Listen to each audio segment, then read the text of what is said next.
Hai teman-teman, perkenalkan aku Vale dari Quantum Edukasi Indo Paradigma. Kali ini aku akan membahas mengenai manajemen komunikasi.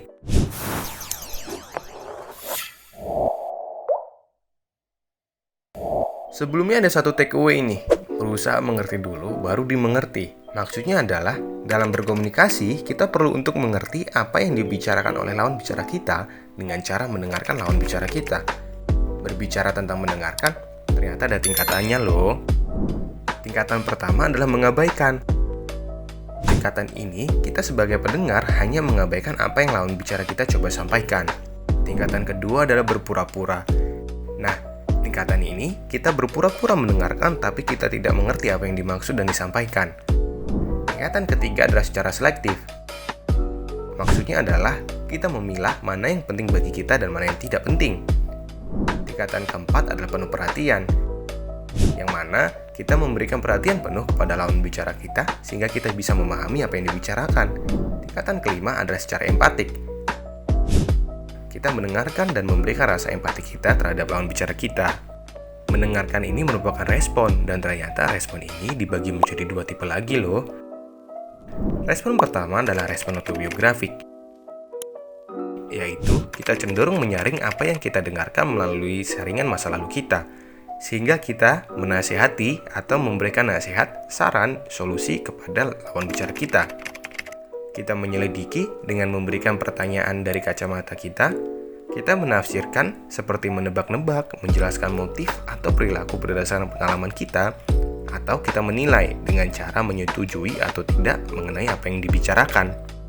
Nah, pertanyaannya, apakah respon autobiografik ini efektif? Ternyata bisa menjadi efektif jika sifat komunikasinya lugas dan tidak melibatkan emosi. Ketika orang lain meminta bantuan, atau kita sebagai pendengar memiliki rekening bank emosi atau tingkat kedekatan yang tinggi dengan lawan bicara kita. Sedangkan bisa menjadi tidak efektif ketika sifat komunikasinya emosional. Pendengar hanya ingin didengar, atau pendengar hanya ingin menjelajahi perasaannya tanpa merasa adanya ancaman. Sedangkan tipe respon selanjutnya adalah mendengarkan dengan empati. Empati berasal dari bahasa Yunani pathos yang artinya perasaan.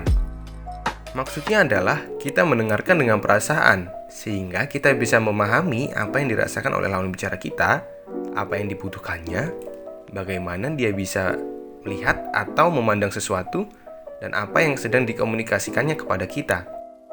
Bentuk dari respon empati itu seperti mengulangi kata demi kata, refleksi isi, refleksi perasaan, refleksi isi dan perasaan, atau tahu kapan untuk tidak merefleksikan apapun. Kita bisa mendengarkan secara empati apabila kita tidak yakin kita mengerti mengenai apa yang sedang dibicarakan, kita tidak yakin bahwa orang lain merasa dipahami, interaksi yang ada memiliki komponen emosional yang kuat, atau permasalahan yang sedang dibicarakan merupakan permasalahan yang penting. Dalam mendengarkan dengan empati ini, ibaratnya kita sedang mendengarkan seorang raja yang sedang berbicara kepada kita, sehingga kita memberikan telinga dan hati kita secara sepenuhnya. Ternyata ada 3 hal loh yang dapat kita lihat dalam memahami apa yang lawan bicara kita maksud. 3 hal tersebut adalah kata-kata, nada suara, dan juga bahasa tubuh. Dari ketiga hal tersebut, bahasa tubuh memiliki peran yang terbesar. Kenapa seperti itu? Karena dengan memahami bahasa tubuh lawan bicara kita, kita juga dapat mengerti apa yang sedang mereka rasakan. Dengan mengerti apa yang orang lain sampaikan, maka kita bisa dimengerti oleh mereka.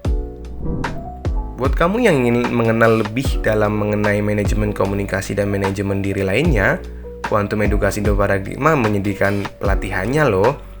Selain itu, Quantum Edukasi Indo Paradigma juga menyediakan pelatihan pengembangan SDM, tes IQ online, pelayanan training pengembangan diri, pelayanan psikotes dan asesmen, pelayanan bimbingan belajar, dan kemajuan studi. Untuk informasi lebih lanjut, teman-teman bisa mengunjungi Instagram kami di kip.indonesia atau hubungi kami di 082 112 317 768. Quantum Edukasi Indo Paradigma, tinggi iman, tinggi ilmu, tinggi karakter.